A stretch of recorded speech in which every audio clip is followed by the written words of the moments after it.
Let's talk about getting your VTO set up.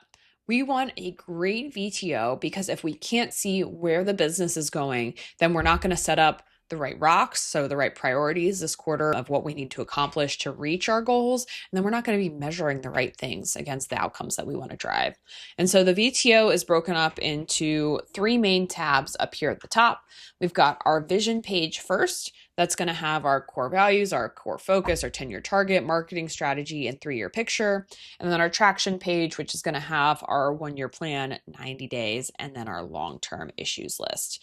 So with the vision page, and each of these you can see, they're broken up into these boxes. So all I need to do is press edit up here at the top, and then it lets me adjust any of the details down here. I'll let you know a few things. So adding a core value, you can see the plus sign right here, and then you can remove another one.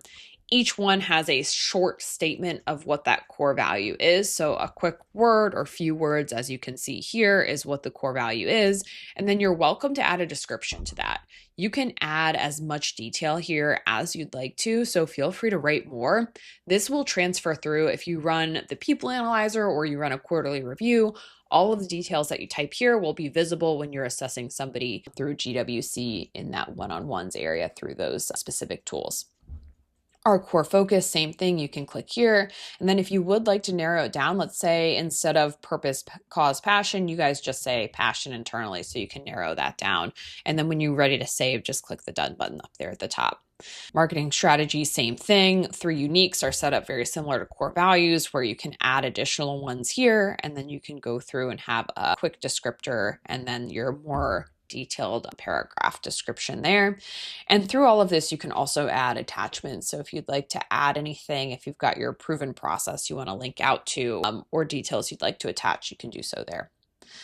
When I come back up, a main call out I'll have as we talk about the 3-year, the 1-year, and the 90-day. They're all structured very similarly. So when I open up the 3-year details, this is where I want to see my business in 3 years. So I'll go ahead and set the date accordingly. And then the revenue, profit, and measurables will carry across all 3 timeframes.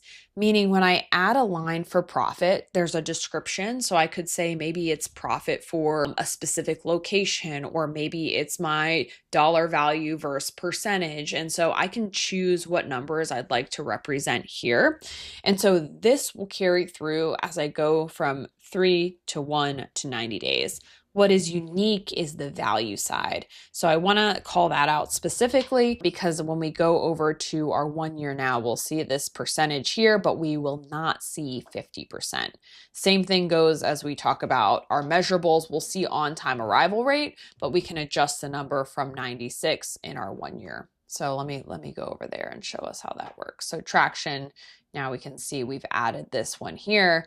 And here I could say like maybe 30% is what we want to hit in our 1 year time frame. So that gives you an idea of that description versus value aspect that carries through on our revenue, profit, and measurables. When you do go to add a measurable, you can add an existing, meaning this is all of the ones that already exist on your scorecard in your account, or you can create something net new there. Our goals for the year, and this is the same thing for our 3-year picture, all of these you can open up and add details. So for a lot of these, if you'd like to make them more robust, make them smart, we encourage you to do that and add as much detail of what done looks like for that 1-year goal. And you can also link items to it. So if we want this thing to happen in our business this year, what are we doing about it? What are the roadblocks? What are the potential rocks? What are the rocks that we're working on right now? You can link all of those items.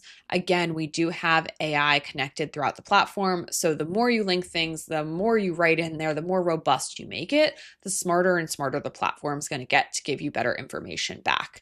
So with your goals for the year, again, you probably have 3, 5, 7 listed there. You can check these off as you get them done throughout the year. And a lot of times we will make them smart and then just link the rocks that we're working on or the potential rocks to those 1-year goals. So we have some information there.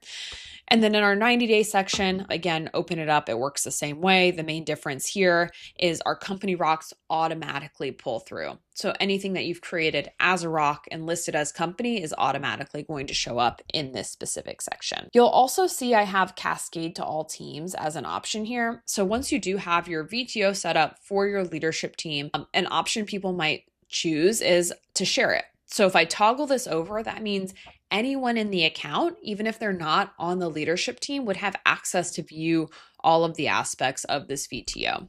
If this is off, they do not have access to view your VTO. If you did want to have different VTOs per team, you can do that. And so I could switch to operations and I could have my own set of operations goals, measurables I'm looking to hit, where I'm looking to go, but things on the vision page usually stay pretty consistent. So you can see these are all cascaded from the leadership team because I have turned on that cascade from leadership option on those sections in particular.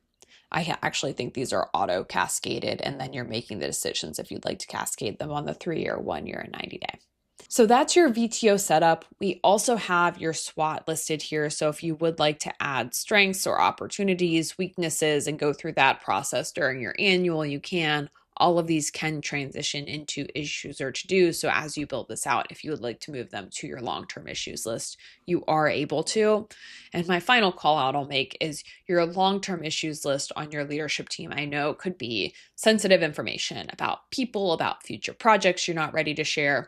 So even when you do share your VTO with all of your teams, your issues list is still going to have an additional layer of privacy here, meaning when I open up each of these, I have to specifically say if I would like to make this issue public and visible on the VTO. Otherwise, they will not have access to it. Only the leadership team is able to see long-term issues until I actually say, yes, this specific issue is one I am comfortable with sharing with the rest of the company when they do view the VTO. If you have any questions or would like help building this out, we're happy to work with you. Please reach out to our team here in the bottom right. We'd love to chat. Thanks.